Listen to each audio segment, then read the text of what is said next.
Guys, I hope you can see me and hear me okay. Listen, if you would like your child to go to college debt free, this class is for you because every year homeschool families just like yours are able to get some fantastic scholarships. And if you want to know how that happens, all you have to do is take this class.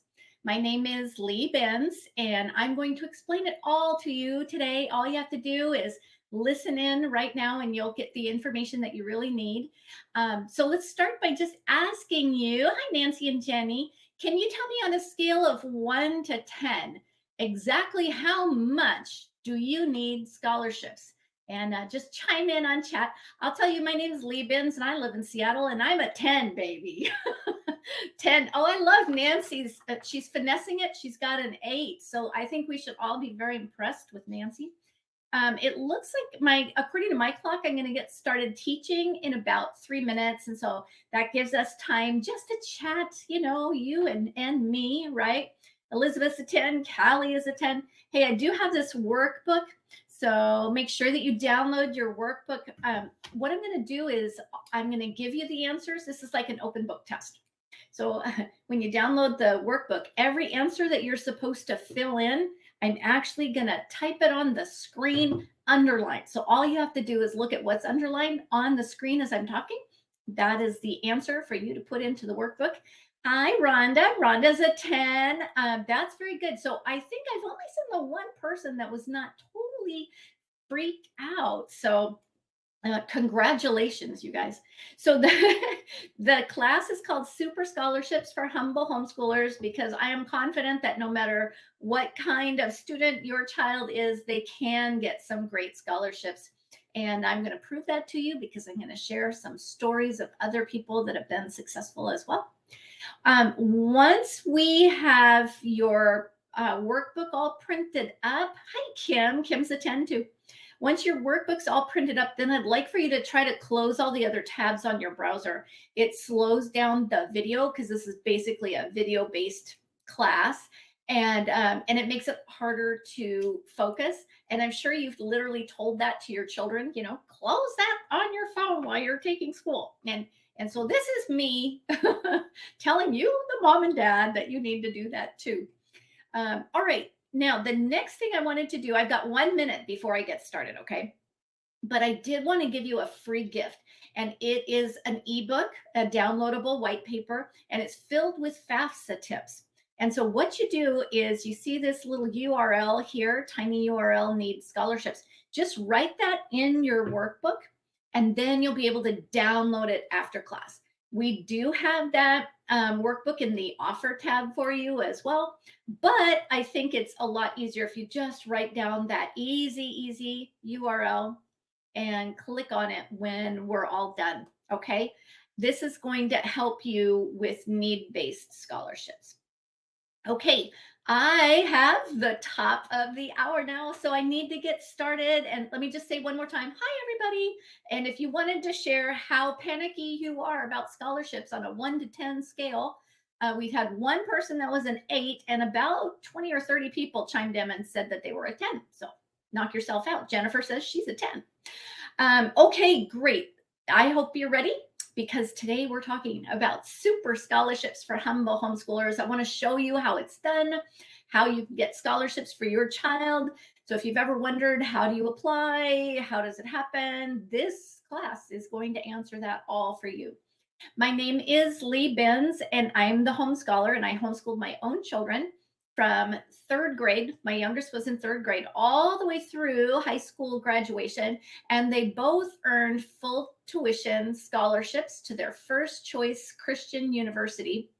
And I have helped so many other homeschoolers do the same for their families. And I hope you're ready to learn some useful tips. Make sure you have your workbook set and a pen ready, okay? All right, so this class is going to be perfect for you if you're like Allison, who has a sophomore, or if you're just interested in helping your child graduate debt-free. This class is going to be perfect for you if you want to somehow maximize their chances for scholarships so that they can avoid being burdened by debt. Now, after this class, I'm going to spend about 5 minutes giving a special offer for the comprehensive record solution. That is my solution to help you get big scholarships. But it is such a great deal today. I want to just warn you ahead of time. We are giving huge workshop savings. We'll have a buy one, get one free offer, a $300 value workshop bonus if you purchase within this workshop, and a mini conference as well. So it's going to be a fantastic time. You're going to learn a ton and you'll get lots more information on what are the next steps to do. Okay. So let's talk about things that worry us first. What is your biggest worry or concern? In just a couple of words, are you worried about saving for college, qualifying for scholarships? Maybe you're worried because you have an average child or average test scores, or you're worried you're too high income or too low income, or maybe you feel like your child isn't smart enough, or maybe you're planning on the Ivy League and you're worried more about the comparison with others. Carrie has shared she's mostly concerned about qualifying, and yeah, that could be a real worry, but I'm going to talk you through that all today. The survey says you're going to love this class because it will help you, whether you're like Jenny, how can we afford it? Or like Nancy, not sure about the SAT, ACT. I know that this class is going to give you lots of peace of mind. So here's what I'm going to teach you. Okay. I'm going to start by giving you the 3 kinds of scholarships. Only one of those is need-based scholarships, Lisa. So it's not all about the FAFSA. And then we're going to talk about which of those 3 kinds of scholarships gives the biggest scholarship. And then we'll talk about how do you improve your chances at getting those biggest scholarships. And then we'll talk about how do you find a college that will give you the big scholarships. And we'll talk about how to help your students stand out from the crowd and actions that you can take today that will help your child earn super scholarships as well. So, is this what you have come to learn today? Everybody say yes. I am not talking too much about saving for college because that ship has sort of passed for us, Carrie's a yes, Callie, Grace is yes, yes. Okay, good. So let me explain a little bit about me. I actually am a homeschool mom, right?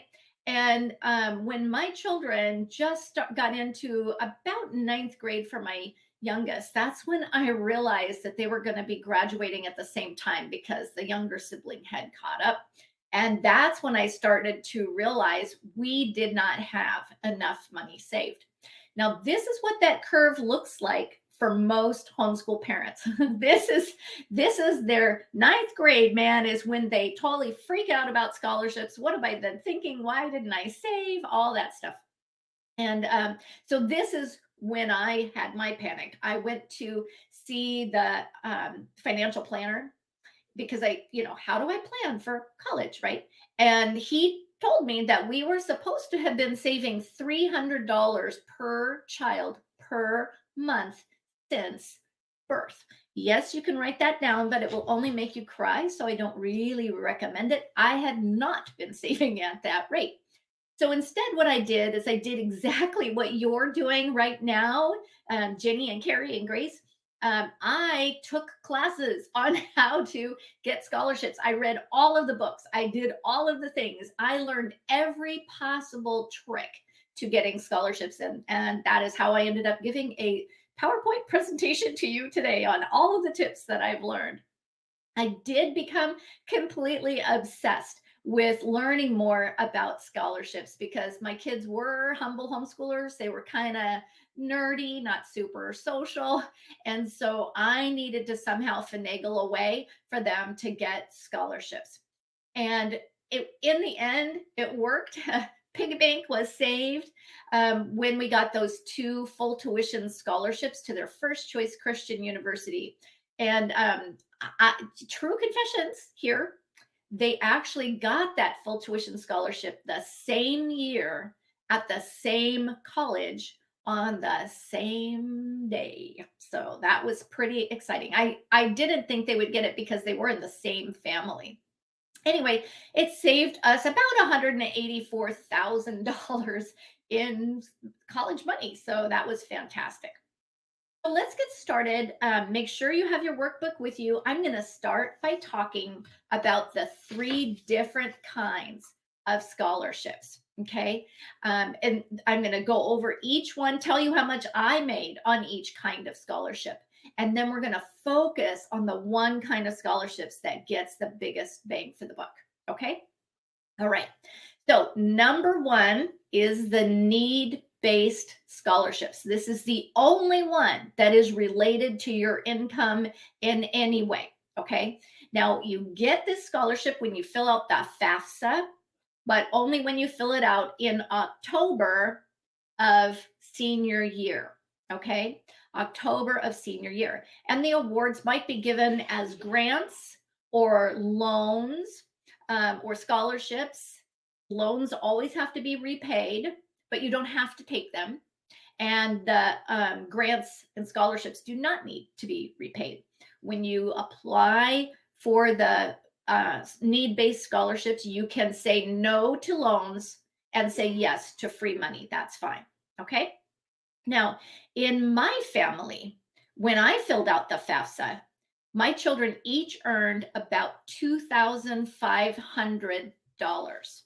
Now, that's nice when people are like handing you cash. Here, have $2,500. But it's not enough to pay for college, which might be $50,000 per year. And 2,500 is not that great. Okay. So I'm just kind of giving you a little bit of reality here. And here's how you apply. You want to download my book, Need Based Scholarships. For those of you who are just, we had about 50 people just join us. Write down this tinyurl.com/need scholarships. Write that right into your workbook and download it after class, and it will talk you through need-based scholarships. Basically, you complete the FAFSA, a form put out by the federal government. You do that in October of senior year, and that will help them determine your need analysis, right? And that means how much do you need for scholarships? They will determine your expected family contribution. Now, that means to them how much you can afford to pay for your children for college. But okay, who here thinks the federal government is really good about balancing their budget? No, we're all just laughing. It's crazy. No, they don't. They're bajillion gillions dollars behind. Yeah, so basically they have no idea what balances a budget. And when they determine your expected family contribution, it's usually a completely laughable amount. Okay. But that is filling out the FAFSA in a nutshell. And I don't want to spend too much time because it's not the big ticket scholarships. And so instead I want you to download that workbook. And unless your family is making like well over, I think it was $600,000 per year, there's a good chance you'll get some need-based scholarships. So it really will help you ultimately. Okay. Oh, Asad has actually scared the cat. Okay, from laughing. All right. The second kind of scholarship is private scholarships. And these are earned from businesses who are looking at certain talents or abilities in your student. And so there's a scholarship application you have to fill out. And there's usually writing an essay or a project or something like that. When people say there are many unused scholarships, this is usually the one that they're referring to. And the awards vary from really, really small. We got one scholarship for $25 to really, really large. We were in the running for a $20,000 scholarship at one time. Did not get that, by the way.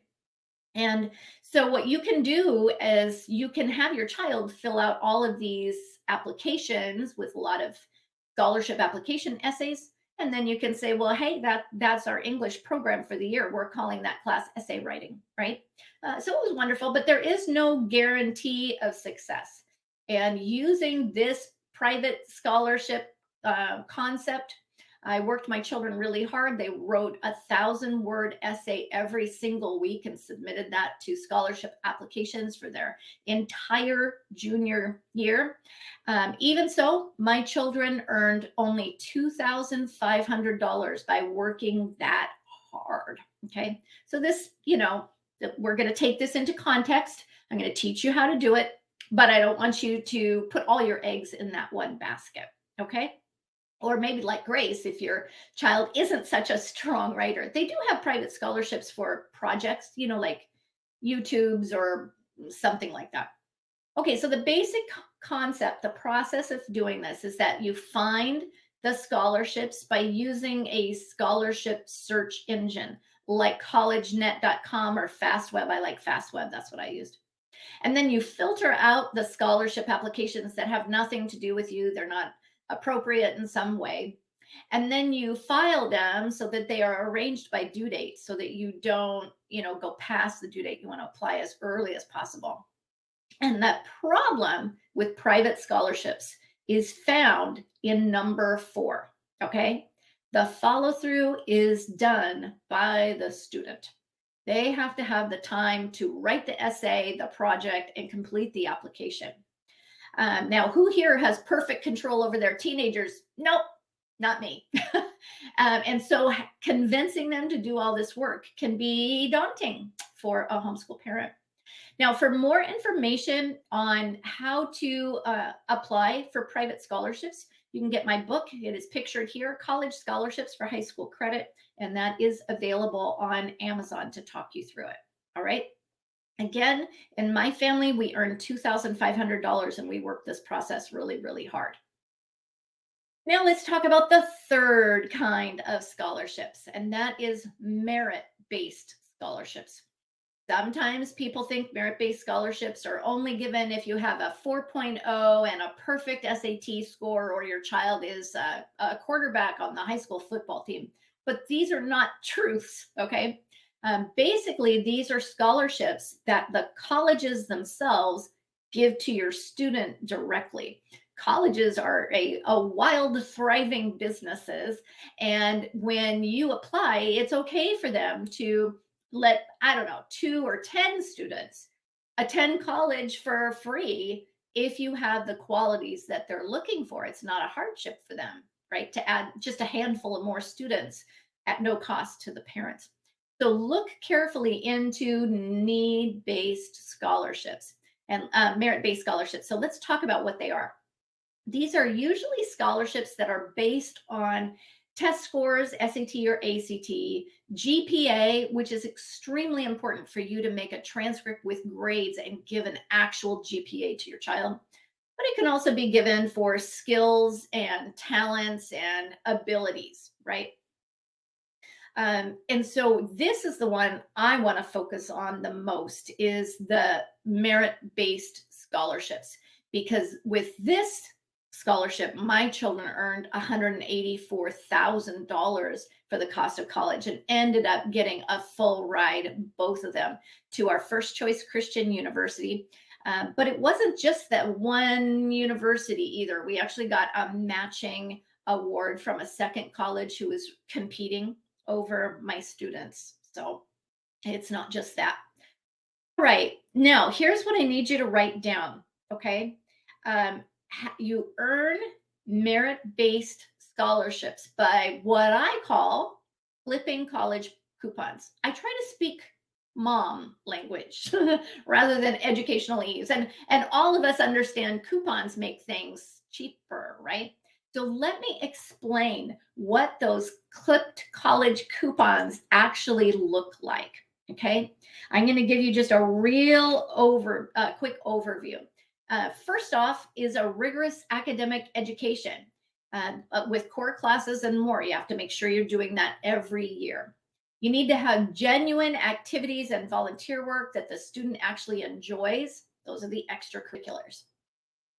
You need to have a professional and accurate transcript. Now, I know that this word professional can freak people out. So let's do a quick check-in to make sure you're living and breathing, okay? You are here taking a continuing education class about how to be a better homeschooler. Right now, you're taking continuing ed to be the best guidance counselor that you can be for your high school, which may or may not have only one student in the high school. So you are a professional. You are. So here's what I need you to do. I need you to repeat after me, and I want you to type it into the chat. Okay. I am a professional. All right. Because you are. If you were not a professional, you would not be taking this class. The fact that you are taking this class means you are for sure a professional. Jenny, Carrie, Jennifer, and Allison, and Carrie and Grace. That's right. Okay.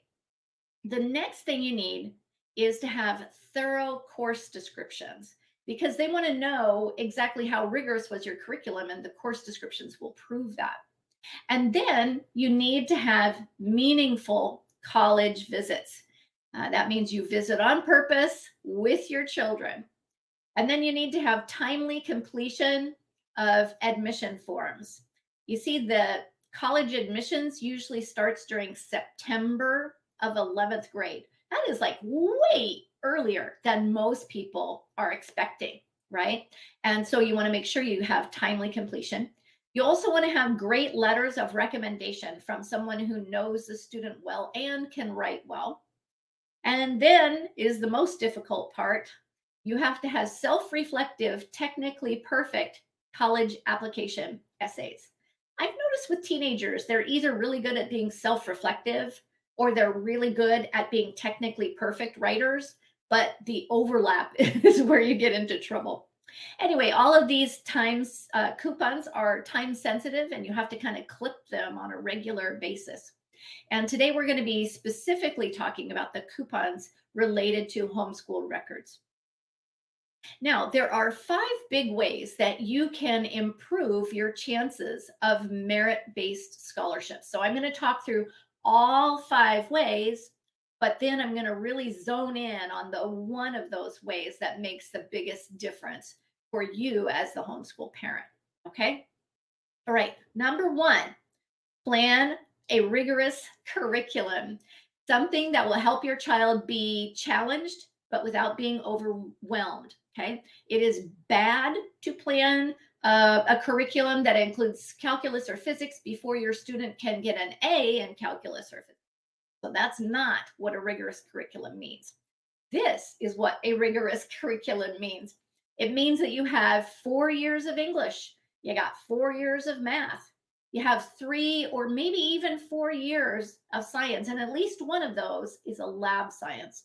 It means you have 2, 3, or even 4 years of a foreign language that is not English. And for PE, it means you have at least 2 years of PE and at least 1 year of fine art. Now, this last piece, the electives, people misinterpret what I'm saying, so I want to say it a couple of times. All right. You need enough electives to add up to 24 or more credits. You do not need 24 electives. You just need 24 or more credits, and you fill in the gap by providing those electives. Okay. Now, how do you get electives? Right? Yeah, excellent question. You capture the electives by exceeding expectations by having delight directed learning. Now, maybe you're not as familiar with that, but that means things your child does for fun that can be put on the transcript. So, for example, my children took piano lessons every year, and we're supposed to be practicing for 45 minutes every day. And we knew that that was going to be 1 credit of piano each year, right? So yes, you want to have excess credits, excess electives by including delight directed learning in your homeschool. Okay. Number 2 is to prepare for tests, the SAT or ACT, because the big money comes from test scores. That's what public schools use the very, very most to identify scholarship worthy kids. And so I'm going to teach you how to get great test scores, but then we're going to talk about all the other ways that maybe public schools don't do so well at positioning students. Okay. So to get started, I know that not everyone is a superb test taker. So I'm going to tell you how to choose the best test for your child. Are you ready? You eat cookies, right? Who likes cookies? I do. I do. Okay. Now, I know that that doesn't sound like a very educationalese thing to say. So let me paraphrase it in more educational terms, and we'll just kind of leave the cookies out of it for a moment. Here's how you get the best score from your child. You see, virtually all colleges will accept both the SAT and the ACT. Very few colleges accept the CLT. So I want you to have an SAT or ACT score to go along with that if you choose to do the CLT. So here's how you choose between those two tests, right? You have your child take a sample SAT at home, timed in the kitchen while you are baking chocolate chip cookies, okay? When they're done with the test, you give them the cookies and then they can play for the rest of the day. No school for the rest of the day. You worked hard for me, honey. Thank you for doing that. I will score your test. You go play. All right. Now, this next week, the following week, you give them a sample ACT at home, timed in the kitchen while you're baking brownies. Who likes brownies? Okay. After they take this timed test, you give them their sweet treat. Then they have the rest of the day off school. Okay. Then what you do, that's when your work starts. You take both of those tests and you score them the way that they would be scored by the college board or whatever. And then you see what would be their percentile score in each test. Now, the reason why we're doing that is because it is extremely common for a student to be maybe in the 50th percentile for the SAT and the 70th percentile for the ACT. So literally by baking cookies, you're increasing your child's test scores by like 20 points. It's a huge difference. Okay. And of course, the amount of scholarship money that you get from test scores will vary. But what if you had just enough test prep to bump them up to the next level in scholarships? By doing that test prep every day, instead of getting a $5,000 scholarship, they might get a $25,000 scholarship. And that's why choosing the best test can really matter. All right. So your goal then is to have them take the test that makes them look smarter. You never have them take a test at the school before you know for sure what score they're going to get. So you can have them sample it at home, take the test that makes them look smarter. So let's talk about how to best prepare for those tests. Okay. You find out whether it's SAT or ACT. And then the best test preparation is not a high-priced coach, and it is not a pricey class that you pay good money for. The science shows that you increase your score when the student is engaged in learning how to prep for the test. It's not how much money you dropped on a teacher to prep for the test. It's whether or not your student is engaged in prepping for the test. Okay. So what I want to do is give you my dream scenario. If we had a perfectly calm home and perfectly compliant children, this is my dream for you. Okay. You would buy a book full of used SAT or ACT tests, only the test that is better for them. And then you would have them take one section of that test timed each day. Now, I say each day, but what I actually mean is 3 days a week. But don't tell your children it's 3 days a week. Don't even tell yourself it's 3 days a week, because then it will all of a sudden be 1 day a week. So I'm telling you it's 5 days a week. So we get 3. Got it? Okay. And then you want them to take one whole test timed each month. And that will help them with the pacing. Now, the SAT no longer has an essay included. Only the ACT has an essay included in the test, and they're not sure they're going to keep the essay. So I also wrote down here that you want to take one essay timed each week. But here's the thing, even if it's not included in the test, it is still a really important skill for high school students to have.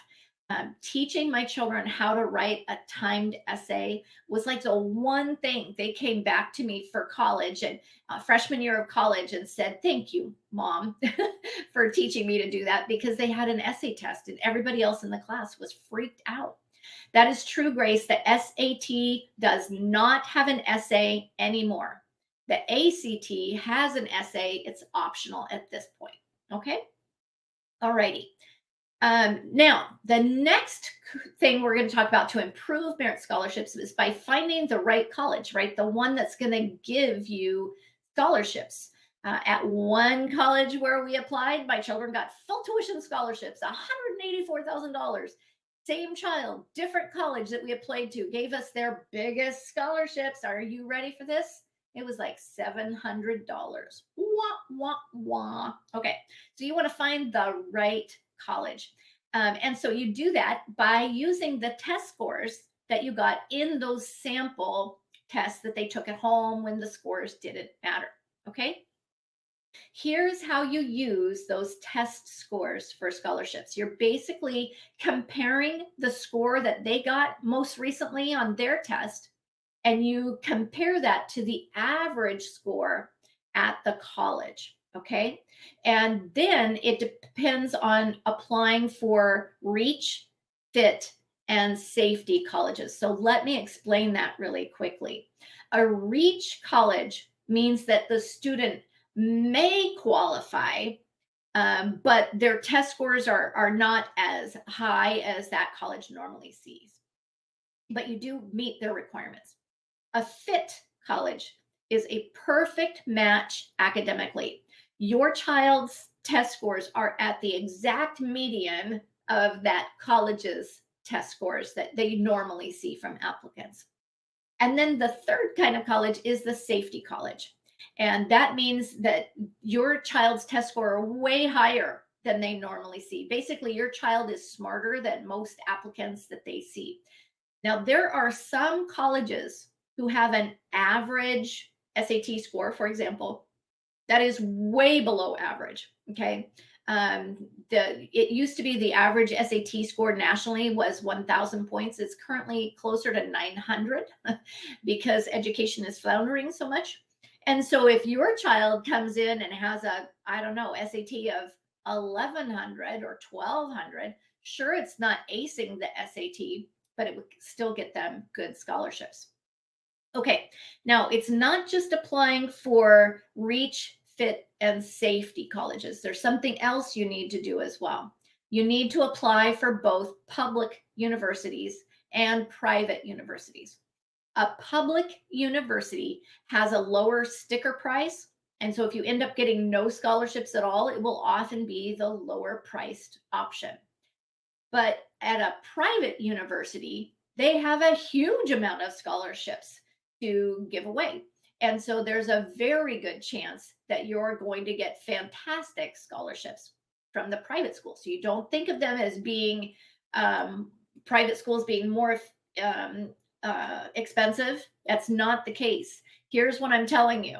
The cost of public university and private university is going to be almost the same for most homeschoolers who actually pursue scholarships the way that I'm talking about today. Okay, so we've talked about exceeding expectations by including delight-directed learning. We've talked about finding the perfect test for your child. We've talked about how to study for the test so that that boosts their score up so you can go from just a $5,000 scholarship to a $20,000 scholarship. But obviously, choosing a college by test scores alone is not the only determining factor, especially when you're a homeschool family. Now, this is a little bit complicated. And so if you need to get coffee real quick, you can do that. This is kind of for the families that have a super smarty pants kid, right? Gifted child, or they're thinking about the Ivy League or a military academy. Here's what you need to know. Ivy League universities and military academies are always reach schools for everyone. And you are no exception, no matter how smart your child is, no matter what they have accomplished. Now, this year, I have helped 3 people get into military academies, which is fantastic. That literally is harder to get into a military academy than it is into Harvard or Yale. And I'm just so excited to have come alongside 3 families that all got in at the same time. It's super exciting. But you need to know that these schools are reach for everyone. Even if you had, I don't know, 12 perfect APs, it doesn't matter. They're reach for everyone. Okay, now how do you find a perfect college, right? Here's the process. So you want to write this in your workbook. You want to attend college fairs in 11th grade. I would prefer if you also went to a college fair in 10th grade. A college fair is sort of like a homeschool convention, but instead of vendors with homeschool curriculum, it's colleges that are trying to get your child into their college. Okay. I love college fairs because there are many colleges that will specialize in children that have learning disabilities, and they usually put that right on their table. We specialize in learning disabilities, it will say. And the timing of college fairs usually in the fall, but it varies by city. Okay. Next thing you do is you compare college statistics. What does the average applicant get on their SAT or ACT score? That's how you figure out whether they're a reach, fit, and safety. The next thing you do is you visit those colleges in person in the spring of 11th grade. Again, I would love for you to do that in 10th grade as well, but at least by the spring of 11th grade. What we did in our family, we took a week off school and just visited colleges for that week. Okay. This can have a huge difference. Now, when you are visiting the college, you take notes and use that in your application. Okay. All right. And then number 4 is by the end of 11th grade, you want to choose 4 to 8 colleges where your child will apply. Now, Grace just confessed she's feeling a little bit behind. Grace, what grade is your child in right now? I missed that earlier. 11th, you're perfect. We're perfect. I can get you caught up. No problem. Okay, so by the end of 11th grade, you want to pick 4 to 8 colleges where your student will apply. Even you should have 4 to 8 college. Even me, I had one college. I was for sure my children were going to go to this one college. It was the best Christian college in our area. I wanted them to go. And we still applied to 4 colleges because I knew it could make a huge difference in scholarships. Okay, now what are colleges looking for? These are the things that they want to see. If you can convince them that your children have these characteristics, they will give you bigger scholarships. Okay, so colleges want students who are going to succeed in college. They know the student is smart enough. They know they're well prepared for the academic work. Thus, you have the course descriptions that prove this. They're ready for college level work and ready to win. The next thing they want is somebody who's going to stay for all 4 years. That's why you have to visit. They're almost sure that if you have not visited a college, then you probably aren't going to be getting ready for them to stay all 4 years. And then finally, colleges are looking for somebody who is going to graduate on time.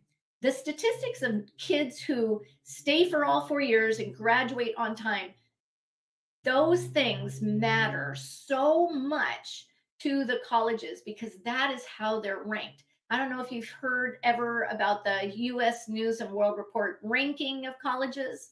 A lot of that ranking comes from who stays all 4 years and who graduates on time.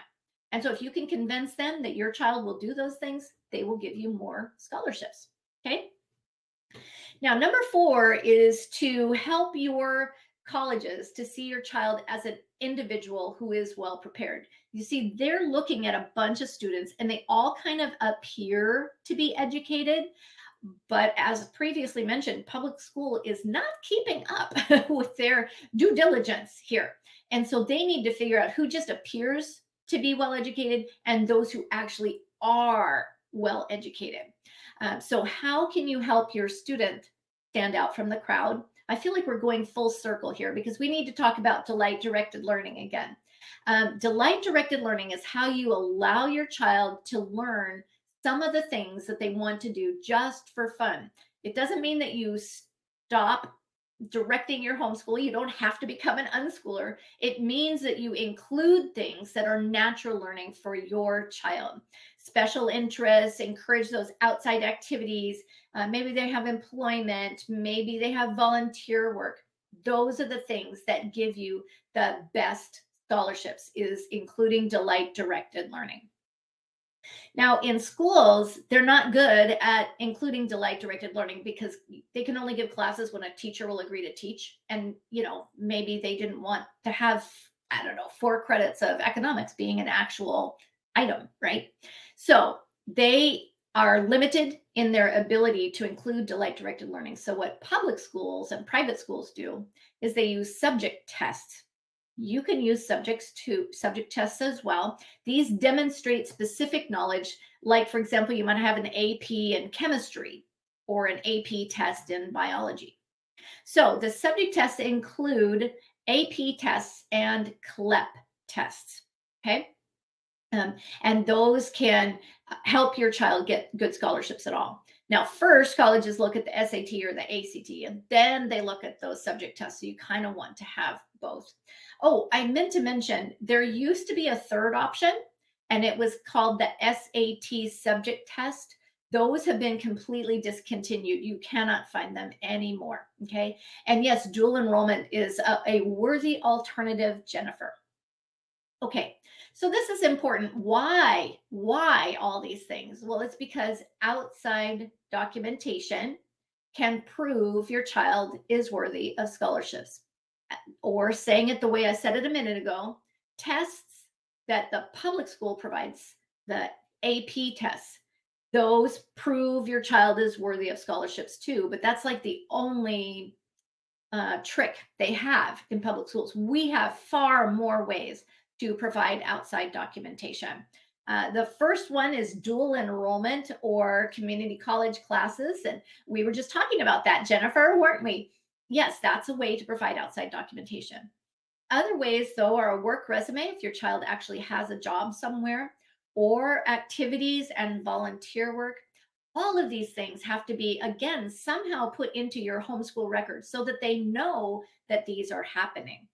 It could be a performance or competition. It could be letters of recommendation from dual enrollment or working or their activities or their performance, that sort of thing.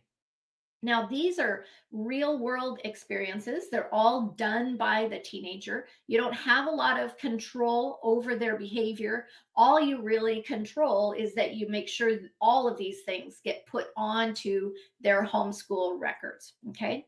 So let's go in detail just real quickly about letters of recommendation. I think people get a little confused about this. Letters of recommendation, to have any weight at all, have to go from the recommender directly to the college. So you don't, having you collect letters of recommendation throughout their high school program, that is not going to help you. Okay. So a letter of recommendation is written by somebody outside the family who knows the student well, who writes well, and will send this letter directly to the college. Okay. They have to know your child. Okay. Now, I wanted to go over what applications look like really quickly, because another important way to stand out from the crowd is to have excellent college application essays. So let me explain a little bit about them. Those are like a portrait that your child paints of themselves, or to put it in the teenage vernacular, an essay that is a selfie of yourself doing fun things. Okay. Now, these application essays have to be self-reflective and personal. That answers the question, who are you and are you a good fit for our college? I've mentioned my children were not self-reflective, so we worked a long time on that piece. The essays need to be technically perfect. That answers the question, how well can you write? Can you succeed in college writing? The essay topics that you get for these application essays vary by college. They might have, I don't know, 2, 3, 4, 5 essays that each college is requiring. And that answers the question, why should we admit you? And the essays should be tailored to each individual college when possible. This is how you demonstrate that they will be there for all 4 years and graduate on time. Okay. And so that's how you get those application essays figured out. Now, all of those kinds of outside documentation are all awesome, but nobody is going to know that this awesomeness happened unless you have homeschool records that flat out tell them. Okay. Otherwise, you're just hoping. It's a hope and a prayer, right? Instead, we want to just tell them the truth. Okay. Now, here's the problem. You don't have a lot of control over what your teenager does. You can't make them get an A in community college classes. You can't make them test well or engage in test prep to increase their score. But there is one thing that homeschool parents can control absolutely, and that is your homeschool records. Okay, so I want you to create comprehensive homeschool records that you hand to the college when you're applying. Okay, now comprehensive homeschool records include an official transcript. Now, we talked earlier about how it needs to be a professional transcript, and I pointed out to you that you are a professional, okay? So now let me teach you how to make an official transcript.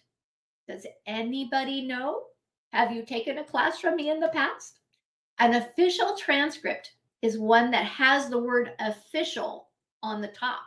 My transcript said official homeschool transcript. Okay, so you write official, right? Kathy got it first. That's how you make an official transcript. But then you want to have course descriptions, which might be up to 1 page per class.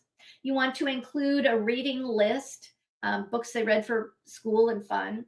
You want to have an activity list that lists awards that they got. And then sometimes there will be other outside documentation that you might need, like a school profile is something that's required by the Common Application. A counselor letter is required on the Common Application. So there may be other things that you need to include as well. Now, with the course descriptions, they have to be thorough and complete. But I will say you need to understand that course descriptions are really a 5th grade writing assignment. 5th graders can do it. I guarantee you that you can do it too. Okay. The problem with course descriptions is that they have to be timely. If you work on it through high school, if you work on it, say, in February of 11th grade, you've got time to get it all done. The problem is if you wait until the application process and you wait until you find out, oh my gosh, they want course descriptions, it's too late because they're hard to pull out of a hat all of a sudden and submit your application on time. Okay. All right. So timely and firm deadlines. Okay. All right. Now let's make a note of this, right? Important, beep, beep, beep, important. All scholarships are first come, first served, right? So if the deadline is, let's say January 31st, you don't want to turn it in on January 31st. You want to beat all deadlines by at least a month, okay? And so you want to make sure that you have your course descriptions ready because it's the thing that you have the most control over. Right. Now, part of why we're creating these homeschool records is because we've signed up for this, right? It is part of your job. Now, we signed up for the fun things, the read alouds, and getting your child to do PE that actually matters to them. But it's also the record keeping is part of your job. Now, remember that it's a job. It may be grunt work, but there is a huge financial reward for this kind of work. And most scholarships are based on this outside documentation that comprehensive records can provide. Academic rigor, proved by your course descriptions, will earn scholarships. Now, the problem is that colleges are not homeschool parents. usually themselves. Although there are some colleges that have people on their admissions staff that are homeschool parents so that they know what you're talking about. But generally speaking, colleges are convinced, but it takes a lot of effort because they're not like sympathetic friends. They're not homeschoolers themselves. I mean, if you started to talk to me about unschooling or classical education, I would know what you were talking about. If you said you went down a bunch of bunny trails, I would know what you were talking about. They don't know what you're talking about. And that's why you want to create these course descriptions and other homeschool records so that you can show your home education in written words to earn those scholarships. Okay. They won't take it from you. They want to be proved. They want it proved to them through words. Now, my homeschool record strategy is used effectively by hundreds of people, but I wanted to share this little note that Tracy gave me because her daughter earned a huge amount of scholarships, $40,000, over $40,000 each year for 4 years, right? And so she calculated that if she had spent a ton of time working on course descriptions, she still would have been making over $1,600 per hour, which is better than working at, say, Starbucks. It's a good job if you can get it, right? And that is a fantastic blessing. That's right, Jenny. So it begs the question, though, how much would you like to make $1,600 an hour from the comfort of your own home, right? That's pretty cool. Now, I know that possibly record keeping isn't the thing you enjoy the most, but man, oh man, if somebody paid you that kind of cash, you'd be more willing to do it. I know that you would rather be homeschooling than thinking about paying for college, and I'm sure you're convinced about record keeping making a huge difference in the scholarships that your children received. But making homeschool records requires time consuming effort. And that's the problem that homeschool parents face. It's time and energy. Those are the two things that we need the most, right? So I want to help you make the process less stressful so that you can focus on the more enjoyable parts of homeschooling again. And that's why right now is the time for you to take action because frankly, you're out of denial. And I have now motivated you to get that done so that you can actually tell the college that your child is scholarship worthy instead of just hoping the college will think your child is scholarship worthy. So it's your time and you need to just set aside time to get the job done. But it does beg the question, where do you get the information, tools, templates, and training that you need to put together homeschool records that colleges will reward with scholarships? Well, you get it in the comprehensive record solution. I mentioned that to you at the top of the hour. That is how you provide beautiful, professional records for your children, and you are totally capable of doing it. The comprehensive record solution makes the project fast and easy to complete. It gives you all the tools, training, and template that you are looking for. Okay. Students who come into the application process with comprehensive homeschool records have a powerful tool to distinguish themselves above the crowd. Now, the comprehensive record solution has 4 core modules. The first one is encouragement. It gives you a visual example of my homeschool records, and 3 other homeschool parents have shared their records as well, so you can see what it looks like. It also has the second module, and that will equip you to get this job done as quickly as possible. It has a downloadable template in Word, RTF, and Pages. It includes hundreds of course descriptions, including all of the AP courses that are currently available. All of these have easy cut and paste convenience. Here is a course description for American history that I like. I will cut and paste it into the template. There's even an ability for you to do 1-page course descriptions at a time if you're really terrible at technology. We take that down a notch to make it simple for you. The third module will help educate it on how to get it done. There's a full-length 1-hour class on reading an awards list, another full-length class on other pieces of the puzzle. So this section includes additional homeschool documentation that we didn't get a chance to talk about today, like the school profile, the cover letter, the letter of recommendation, a high school resume, volunteer tracking form, that sort of thing. And module 4 is the empower section. That's where you can get feedback and priority email support from my staff. Now, with the comprehensive record solution, we always have 4 great bonuses. These are my everyday bonuses.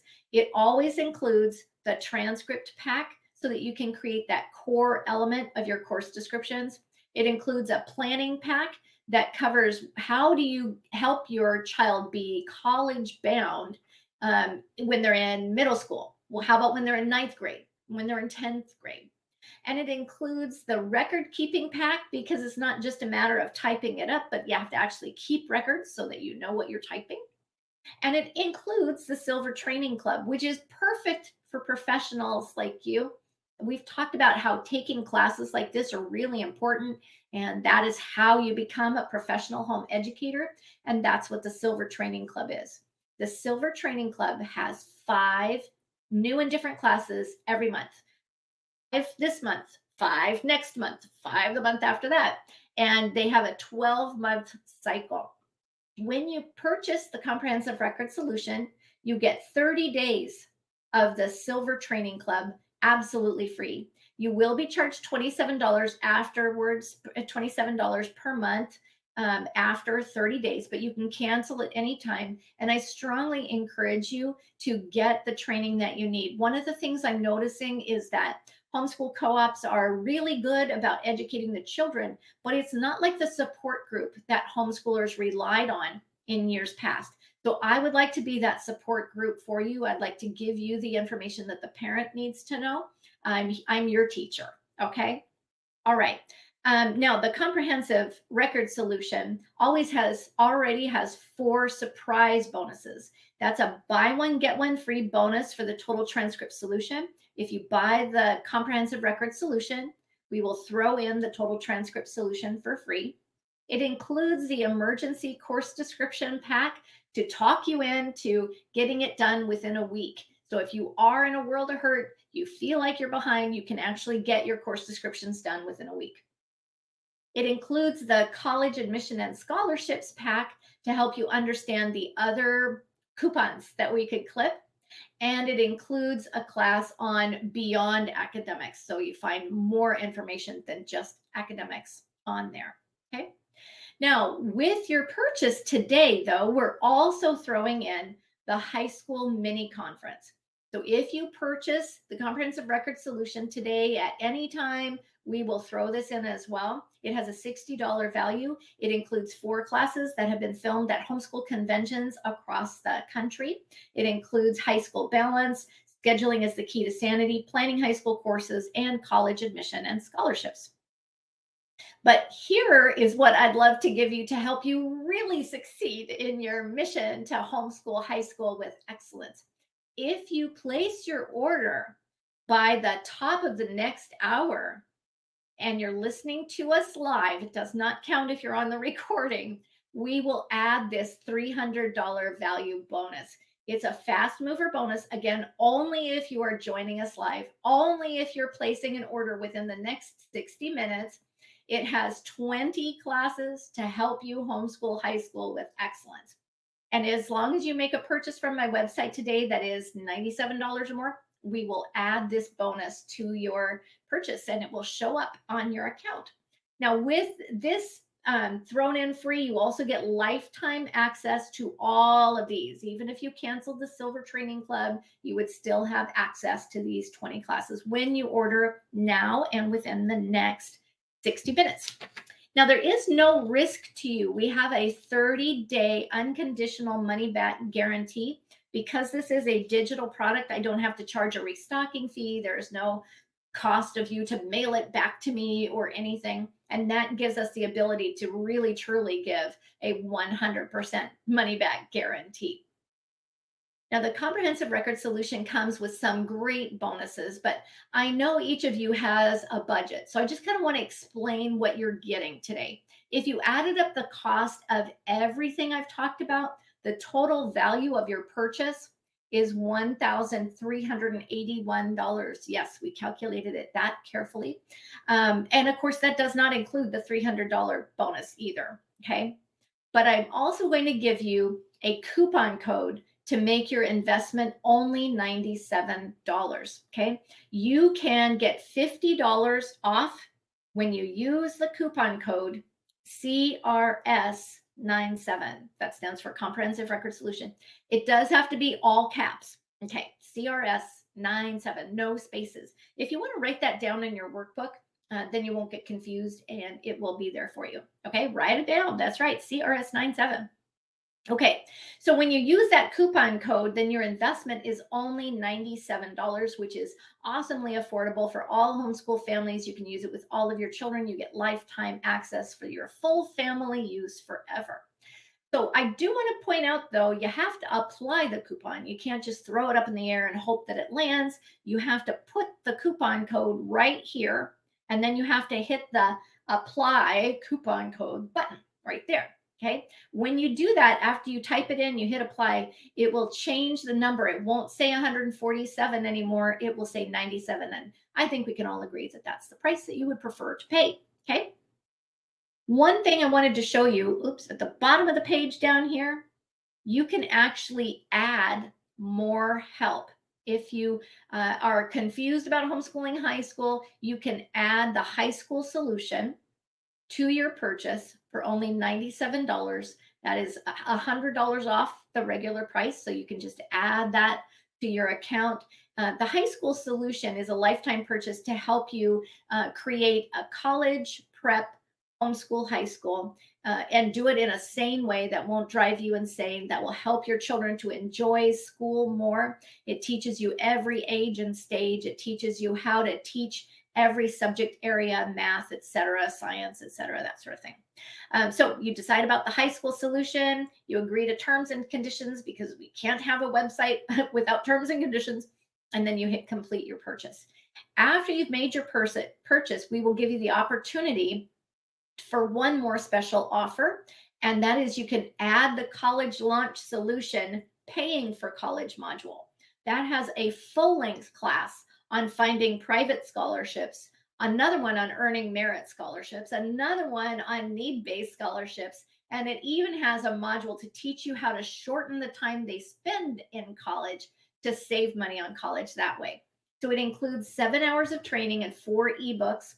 And you can add that to your account for only $67. That's $20 off the regular price. Like everything, it's a digital product, and that means I have a 30-day money-back guarantee. Now, this process has worked for lots of real homeschool parents just like you. It worked for Kathleen, who got scholarships that covered 93% of tuition. It worked for Kathy, who said her child was accepted into all 3 of her top colleges with great scholarships. The only thing is you have to be sure that you're going to do the work. I was chatting with a mom the other day. She wanted to just hire me to do her homeschool records. And I got to tell you, I used to do that about 20 years ago. I would go into people's homes and help them make their records.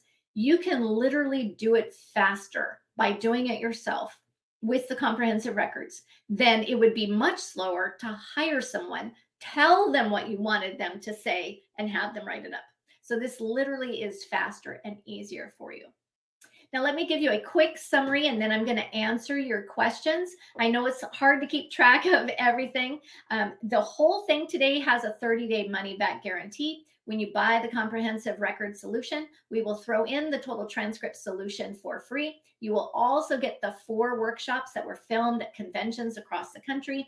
And if you order within the next 60 minutes, we will give you a $300 value bonus with 20 additional classes. Okay, now let me answer your questions. I want to start with Kathy. Hi, Kathy. She said, my next child was able to get a full ride Naval ROTC nursing scholarship and is now a Navy nurse. Yay, that's fantastic. Congratulations. Yes, so one of the things that has been really sad about my job is that I thought I was doing really good by getting $184,000 in scholarships, and my kids got full tuition scholarships, and woohoo! I'm telling you, there are people who get better scholarships than me every day. So that's kind of sad. Let me say thank you to, oops, hold on. Thank you to Carrie B. Thank you for your purchase, Carrie. And Kimberly E. Thank you, Kimberly, for your purchase as well. That's fantastic. All right. Now, Yolanda says, my child has been accepted to 4 colleges, but there's only one, but we're trying to figure out and find the excess funds. So we feel like she'll be able to attend for that college. I feel like I failed my child because she'll be graduating this year, but we already have older children attending college with no funds left over. Yes, and I think that's a good reason for everybody to listen up and pay close attention to creating your homeschool records as a method of getting scholarships. The problem is you have to create the records and then submit them to the college as you're applying. You're trying to show them the academic rigor of your homeschool because they've never met your homeschool before. They might have met 10 other homeschoolers or 100 other homeschoolers, but they don't know how you homeschool, and they know that, right? So you want to make sure that they have that information before they make their scholarship decisions. I do have a blog post, Yolanda, that will help you if you're in senior year, you've already applied and you're disappointed with the scholarships. And there's a blog post on what to do next. And I think it's called, I sent it to somebody yesterday, Alex, and if I could remember the name with you, it was something like what to do when you need more scholarships now or something. It's on my resources and links document, Matt, if you could find that and pop that into the inbox. Those are strategies in that blog post that will only help you when you're in senior year and in the springtime, like now-ish of senior year. But for everybody else, focus on record keeping because that's literally how you get the best possible scholarships. Okay, Jenny W., thank you for your purchase. Kimberly M., we have 2 Kimberlys today. Kimberly M., thank you for your purchase. And Elizabeth D., thank you for your purchase as well. My daughter-in-law's name is Elizabeth. That's interesting. Okay, I need to answer some questions. Erica says, we are fortunate to have a lottery scholarship in our state, so tuition is covered. However, will there be scholarships that cover books and supplies? Yes, there can be. There are many private scholarships. When you complete those, will basically cover any sort of expense for you. That's housing or books. One person I was talking to yesterday got a scholarship that it would even cover her computer for their child. So yes, there are scholarships for that. You go through the scholarship process, and then you would ask each individual college if they might have additional scholarships that you can apply to. Okay. That's funny. Kathy, who is actually here in our class, there she is she's here in our class today, and she recognized the picture of herself. So, hey, that's fun. Okay. Let's see. Questions from Kristen. Okay, Kristen, I am ready to answer your question. Let's say, she says, that my 7th grader passes a CLEP test in, say, American government.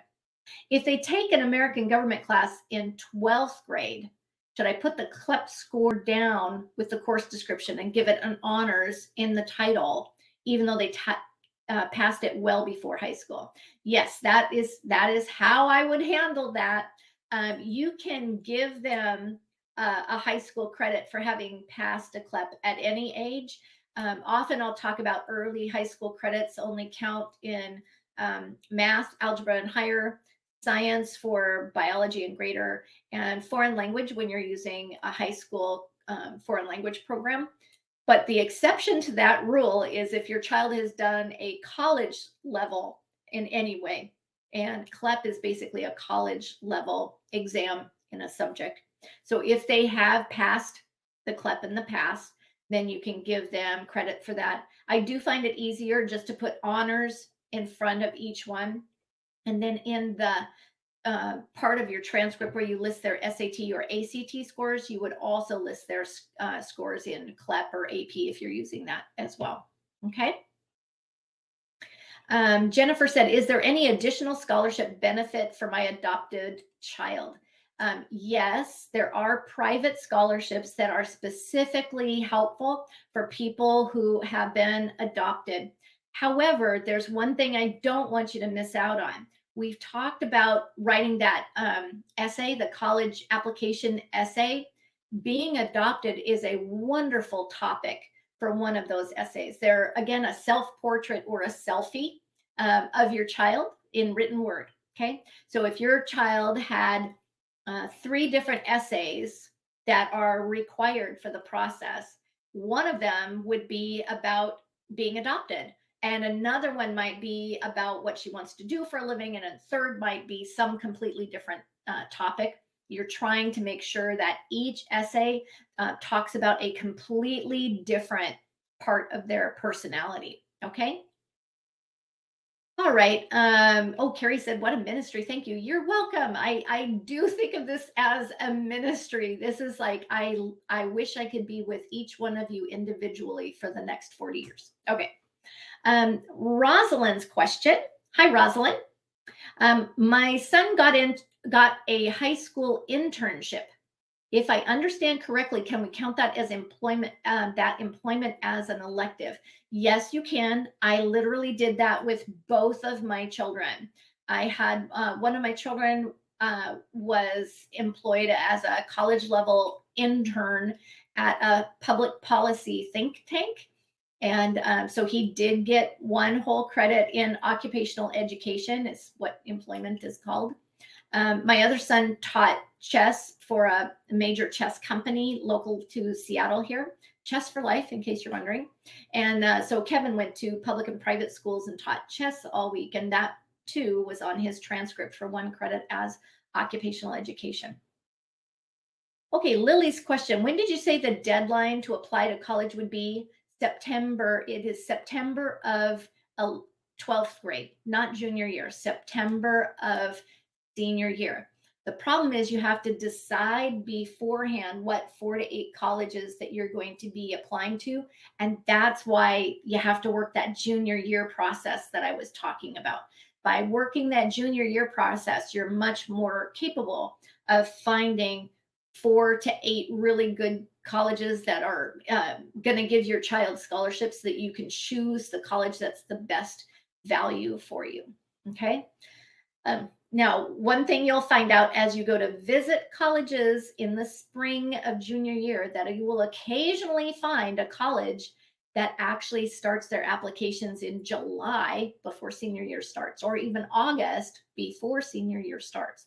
And that's one of the reasons why visiting colleges in 11th grade matters so much, and why having your records ready to go by the end of junior year matters so much. For me, when I was visiting colleges, I brought course descriptions with me to show them I have this amount of information on each class. Do you find this helpful? And I think it made a huge difference to them. Let's see. Is there any college plan more rigorous than what you have shared? Yes, I do have a large product. It is called the College Launch Solution. It's excellent for parents with college-bound teenagers when they really want to get deep into the weeds about making this high school the best that you can be, making sure your child is college ready. That is called the College Launch Solution, and the website is collegelaunchsolution.com. And on the last page of your workbook, page 6, you will see that on the bottom it will have a link that you can click on. Okay, Risa says, do colleges always accept multiple pages with their applications? So colleges do, and you have different ways of submitting it. You'll ask them which way they want it submitted. They might want you to upload it to the Common App. You have 500 kilobytes to do that. So that's, yeah, multi-page document. Or they might ask you to email it to them, or they might ask you to snail mail it to them. What I care about, I'm the person who wants you to get scholarships. Colleges are not so much wanting you to get scholarships. They'd rather have full paying parents. Okay. So they don't want you to get scholarships. I do. So what I suggest that you do is you make sure your homeschool records get there with your application. Whether that means you're mailing it separately, emailing it, uploading it, I don't care. I care that they get that information before they start making their scholarship decisions so that your child is number one on the list. Okay. Grace says, is it correct that taking the SAT during junior year is required for merit-based scholarships? Grace, I think I remember you asking a question earlier about the PSAT. So I think that may be part of what you're asking. Okay. There is one merit-based scholarship that many people have heard of, and it is called the National Merit Scholarship. And to get that one, you have to take the PSAT in October of 11th grade. And then you also have to take the SAT in spring of 11th grade. And then if your child really aces that test, then they will give you additional scholarships. Here's what most people don't realize. The actual National Merit Scholarship is only worth about 2,000, I think it's $2,500 currently. That is not a lot in the terms of paying for college. It's nice, like I say, it's nice when people hand you that amount of cash for no reason, but when you're trying to pay for college, it gets you nowhere fast. The difference is that there are some colleges that will give you a full tuition scholarship if you have the National Merit Scholarship. You see how that works? You get this paltry little amount. If colleges see that you earned that amount, they may give you a full tuition scholarship. Now, my children are smart, but they did not get the PSAT scores that they needed. They were only commended scholars. They were not National Merit Scholars. And yet my children still got full tuition scholarships. And they did that because of their SAT scores and because of all the other things that I've been talking to you about today. Okay. All right. We did the deadline. April's question. Howdy, April. Oh, I've got to say thank you to somebody. Nancy R., look at the camera.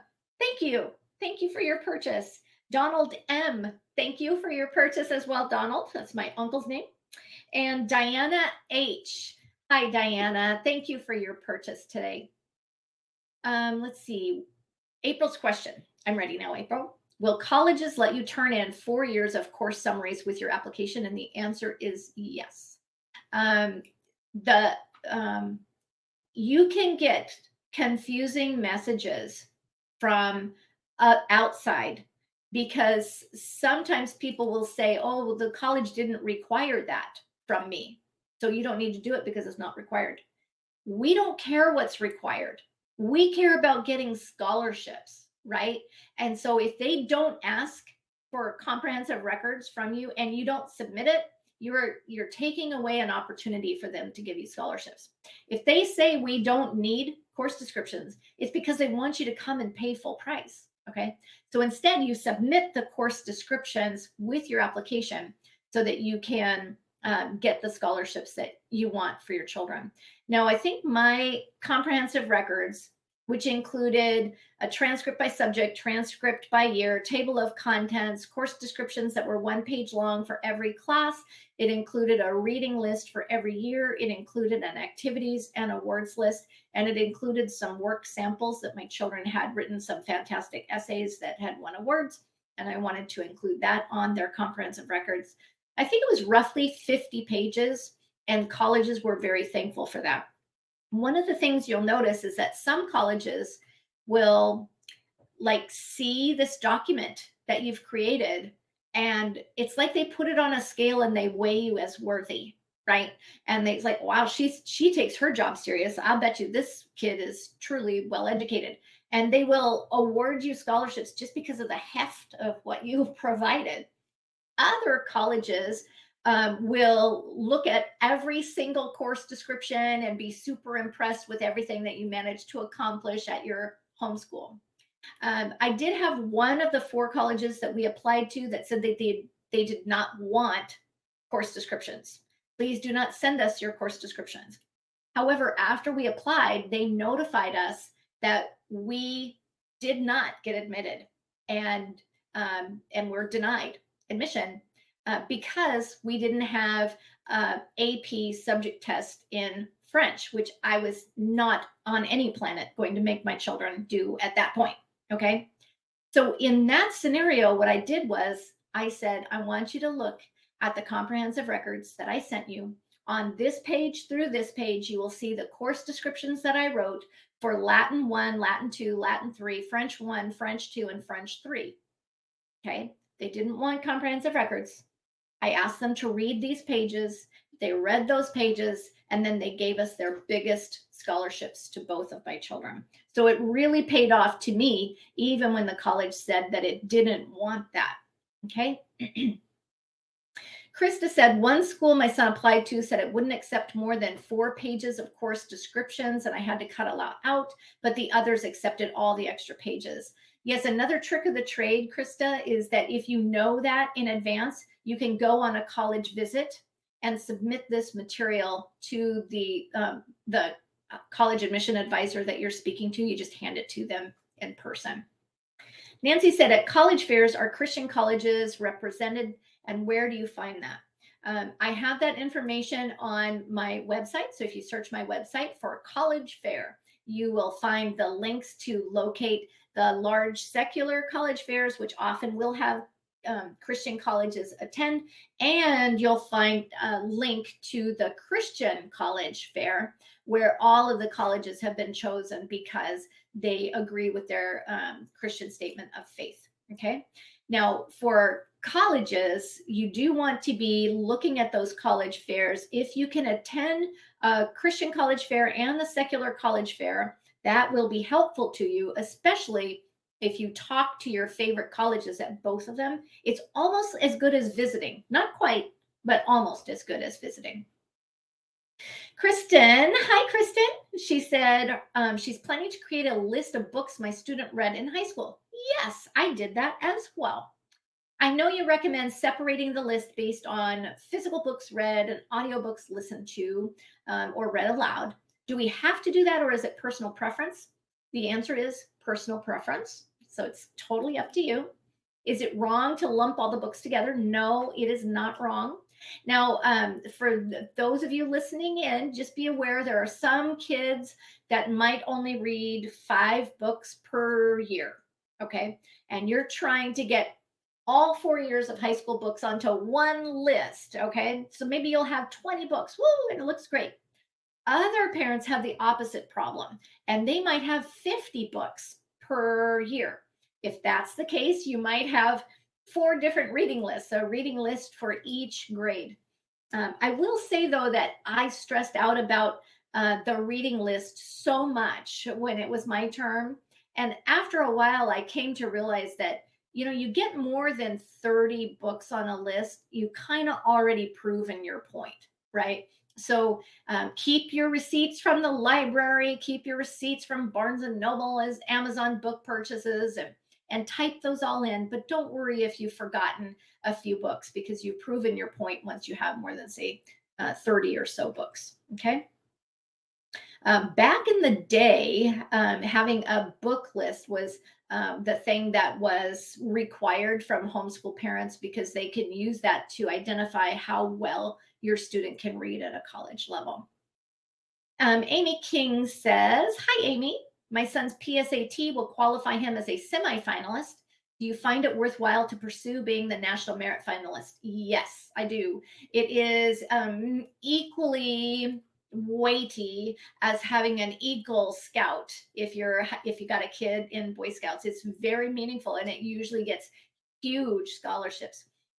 There are a certain number of times when having course descriptions is absolutely required. Okay, so let me explain this for you, Amy. When you go through that process of the National Merit Scholarship, the next step in senior year is completing course descriptions for the National Merit Scholarship. It is required of all schools to submit course descriptions. They only give you a couple of weeks turnaround time. So you really have to have your course descriptions ready to go so that you can cut and paste them into the document that they're asking you to fill out. Another time when course descriptions are required is if your child is going into the military academies, or if you want to hand that packet of information, your course descriptions, to the senator or representative that you're hoping will write a nomination for you. The other time that it is required is if your child is an athlete. The NCAA requires course descriptions from all schools. The NCAA also believes that homeschooling is a very valid way of educating. They understand that and prefer when you teach classes as an independent homeschooler. They do not like what they view as diploma mills. So if you were to pay somebody to get an accredited transcript, they have less value for that than they do for homeschooling independently, because they have run into the problem of diploma mills, not from homeschoolers, but from public schoolers who are kind of cheating their way around the system. Okay, I think I answered the when. You submit your homeschool records at the same time you fill out the common application, at the same time you're submitting your transcript. Okay. Hey, I got to say thank you to Jennifer I. Thank you, Jennifer. I hope you love it. And thank you to Lily C. Lily, I hope that you really love the comprehensive record solution. All righty. Yolanda's question. Oh, Yolanda was asking, were you able to find the link to the blog post? What do you do when you need scholarships now?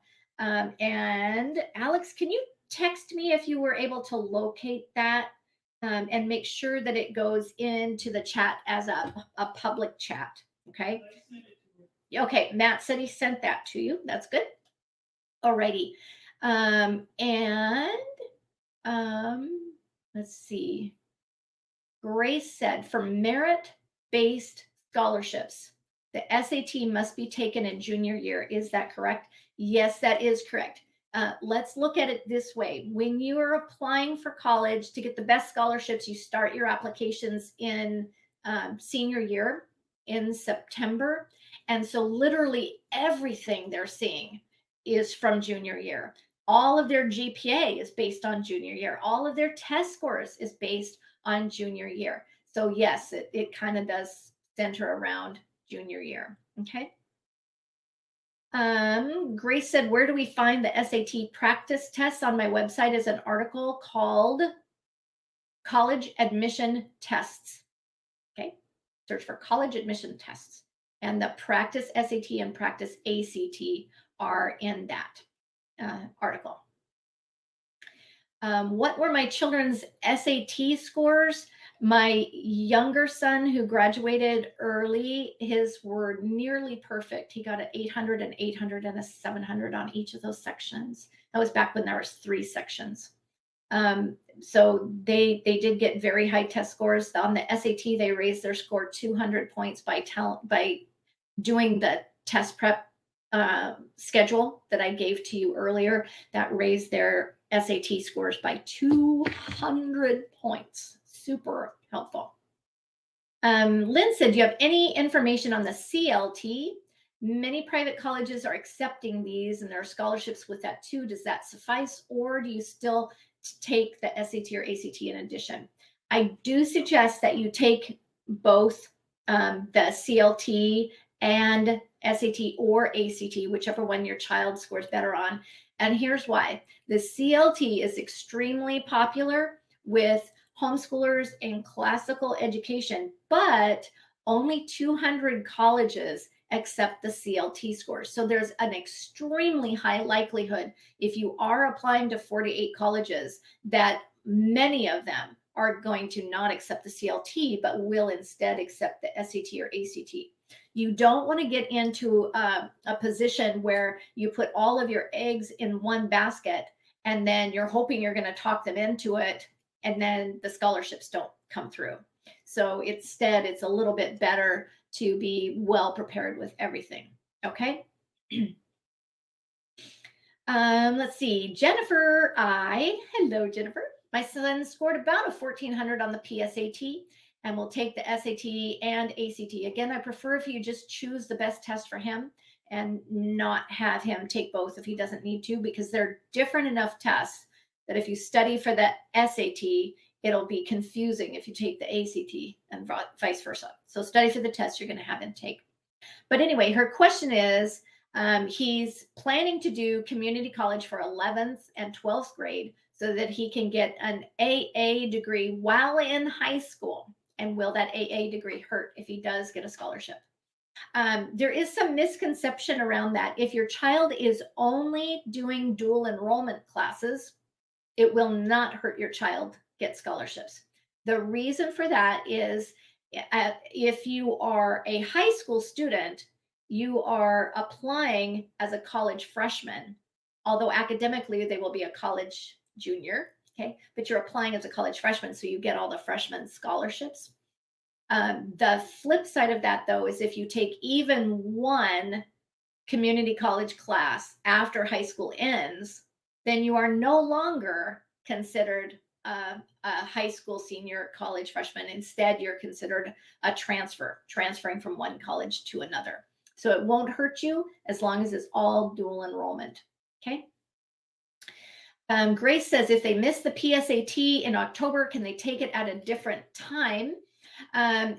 Grace, I believe you were the mom whose child is in 11th grade. If they have not taken the PSAT, I just want you to wash your hands of it. Just say to yourself, hey, it was only $2,500. It doesn't matter to me now. And I want you to focus on just the SAT or the ACT. Quick reminder, my children did not get the National Merit Scholarship, but they did get full tuition scholarships by studying for the SAT or ACT. Okay. Yes, Elizabeth said, my best friend in college got the National Merit Scholarship, and then the Florida State paid her to attend college. Woo, that is right. They do that. In fact, one of my friends, I was teaching her the difference between SAT and ACT. It had never occurred to her, and she was surprised that her daughter did better at the opposite test. I'm telling you what, she got a better scholarship than we did, because hers was not just full tuition. Hers was a full ride scholarship. It paid for housing. They gave her a living stipend of $600 per month. Please go to college. Let me pay you $600 to go to college. And it gave her a book stipend and a study abroad, so she could study abroad for free. That was the hugest scholarship I've ever seen in my life. Okay, we talked about the practice SAT and ACT tests are in the article on my website called College Admission Tests. Okay. Khan Academy does offer some free test prep. That is true. That's from Amy King, but you definitely want them to be practicing it outside of Khan Academy as well, and try to imitate the testing situation as best you can. All right. All right. Amy King, my son has a 33 on the ACT. Very good. He took it again to try to raise it. His PSAT was 1470, so he should, yes, take the SAT. I would stop studying for the ACT and start studying for the SAT and have him take that. There's probably a good chance that he would get scholarships. Grace said, do you recommend completing the FAFSA before applying for scholarships? Yes. So you complete the FAFSA in October of senior year. It's right about the time you're applying for everything else, right? You apply senior year. Okay. All right. Let me just say, if you're hesitating on making a purchase today, I would love to help you understand anything about why I'm harping so much on the comprehensive records. I'll let you take a look at the sales summary one more time, but if you do have a question about why you're hesitating, I'd love to answer that for you now. Nancy chimed in and said, could you please explain to me the advantage of the monthly subscription? Yes, the monthly subscription right here, you get a free month of the Silver Training Club. Okay. The Silver Training Club has 5 classes per month. Right now, you are taking 1 class from me. If you have found this helpful, you will find it 5 times more helpful to be a member of the Silver Training Club. You get 5 new classes each month. They are all about an hour long. They are arranged in order of difficulty. So the first one listed is a quick start. It's a 1 hour class. How do I homeschool high school? Answers that. Okay.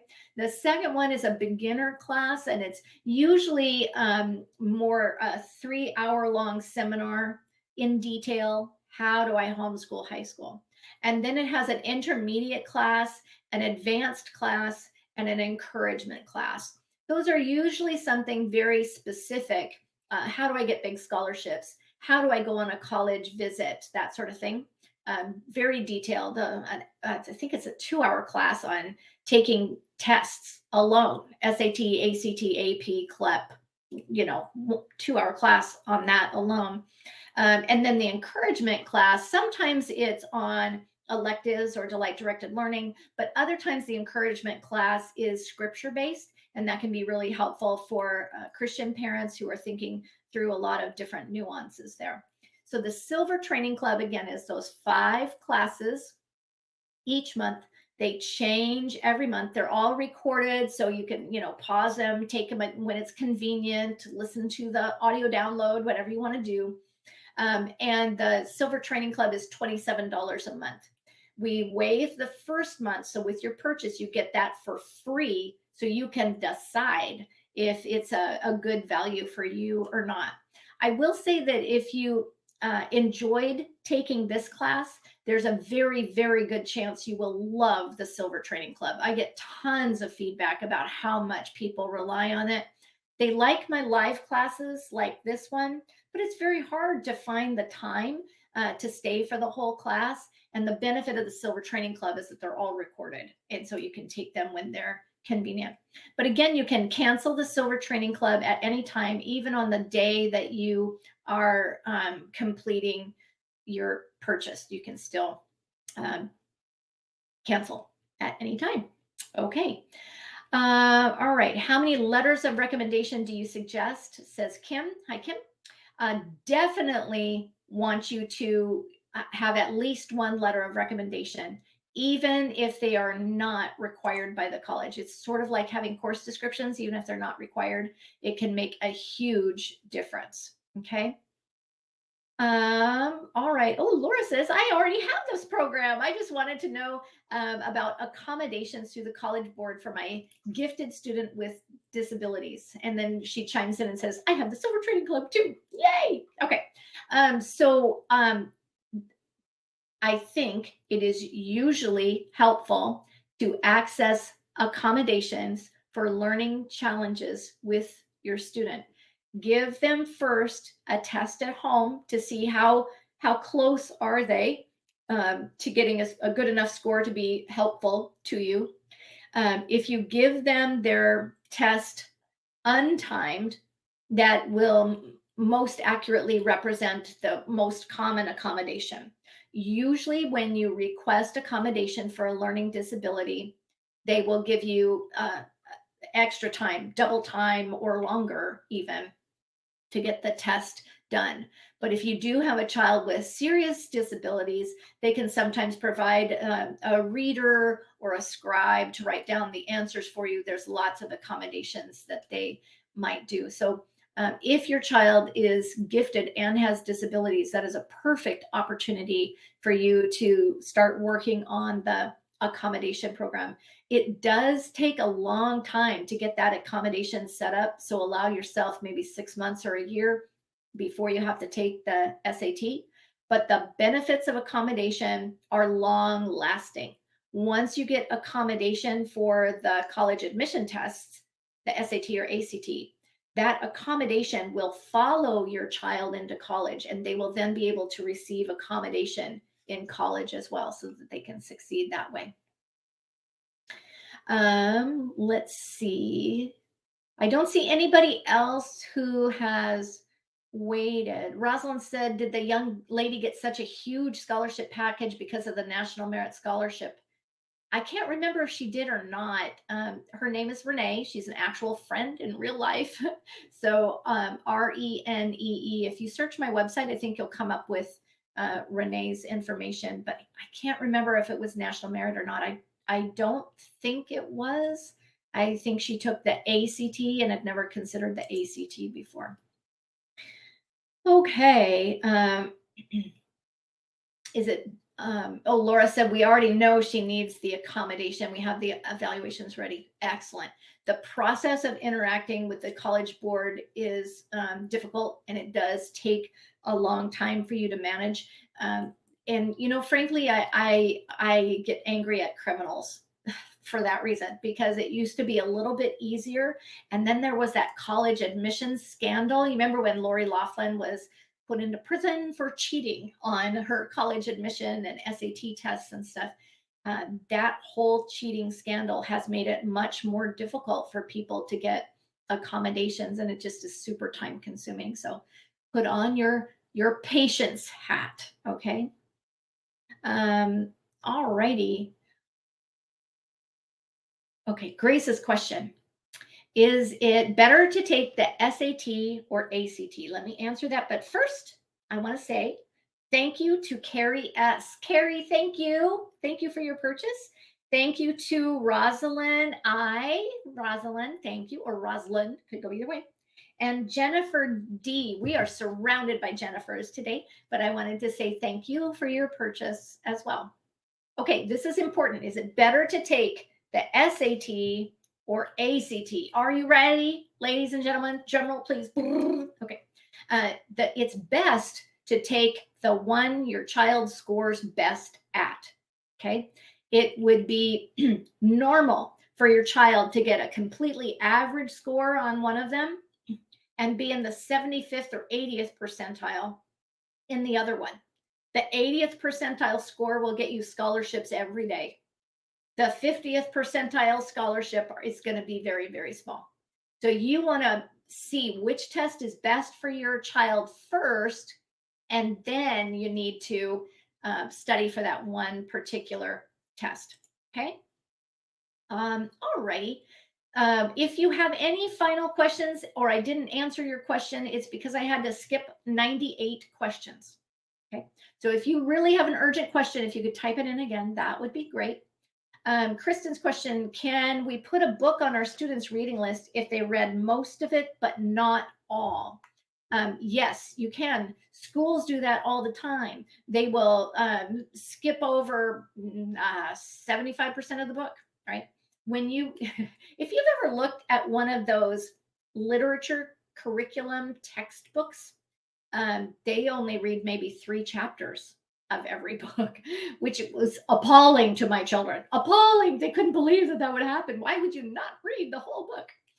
But yes, if you skip some time, you can definitely include that on the book. There was one book I remember very clearly I did not finish. It was The Grapes of Wrath. I read it because it was supposed to be my family genealogy history book, right? I am from Okies, Cherokee nation, moving to Oklahoma during the Dust Bowl. They moved to Arizona. We're a family of Okies, right? And so we were going to read The Grapes of Wrath because that was supposed to be about our family, but there was too much objectionable content. And I was reading it aloud, and I just was too uncomfortable reading it aloud to my children. So we stopped. We only had like 3 chapters to go, but put it on my reading list anyway. Okay. What books do you recommend for SAT or ACT practice? Okay, I'm going to answer Sarah's question, but first I want to say thank you to Elizabeth B. I will say your name freaks me out because my daughter-in-law's name is Elizabeth Benz, who is also Elizabeth B. And thank you to Monica M. and Mary P. Thank you for your purchases as well.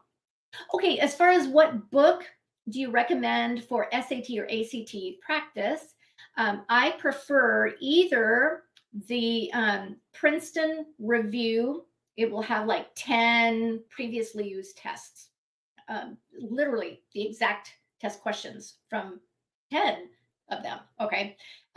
Or to get the test prep book made by the company, the ACT company, or the College Board company. Okay, those 2 I find are the best sources. Again, they use previous test questions or previous used entire tests, and they fill a book with it. Okay. What happened to my children was I found out that they use the same questions year after year after year.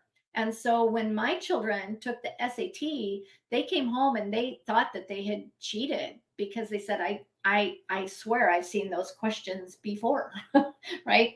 They got so good at taking those same questions over and over and over again. You don't even have to get smarter. You'll get faster. You'll have more time to answer the hard questions. Your score will go up even if you don't get any smarter. So again, Sarah, the books that I recommend for test prep are either Princeton Review or the book filled with tests that's put out by the College Board for the SAT or the ACT company. Okay. Well, I wanted to say thank you all for coming today. And I think I've covered all the important questions, and I'm just so glad that we were here together. Oh, yes, Grace is happy. Then Kristen says, thank you. You're welcome. You're welcome. So it's fantastic to talk with you all today. And here's what we're going to do. You have 20 more minutes to make your purchase and get the $300 value bonus. And as long as you purchase within the next 20 minutes and you're listening to me live, we'll add that bonus. I guess I should explain it this way. The other bonuses, we are able to change the programming of our website to automatically add, even if you're listening in a recording. But the big bonus, the $300 value bonus, the only way that gets onto your account is literally my husband sitting on the computer, adding them one to your at your time to the class for you. Okay. And that's why it has to be within the next 20 minutes, because he does not stay up every, day, all night. Okay. So as long as you make your purchase by the top of the hour, he will add that to your account. Let's see. So Krista says, was the Silver Training Club be enough, not the high school records or the college loan solution? Okay. Let me explain that difference a little bit for you, because I know that it can be confusing. The high school solution and the Silver Training Club are really intended to help you homeschool high school. It is not specific for college-bound students, and it is not specific for record keeping.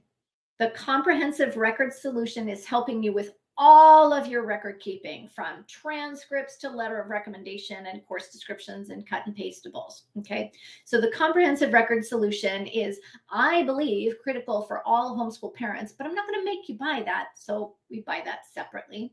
And then the college launch solution, I think that is most helpful if you have college-bound students, you feel comfortable with your ability to homeschool, and you want to focus on getting scholarships and getting your children into college. Okay. So if you are college bound, comfortable homeschooling, the college launch solution is the best option for you, but also get the comprehensive record solution.